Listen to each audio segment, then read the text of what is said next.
শিক্ষকের কাজ শুধু ক্লাসে পড়ানো নয়, সামাজিক দায়বদ্ধতাও তার মধ্যে পড়ে।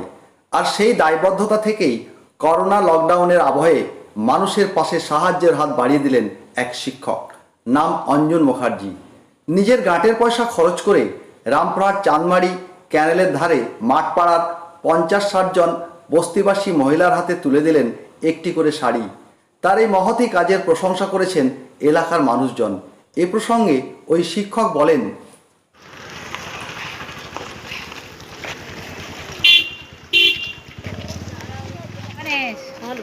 লাল করবো নাকি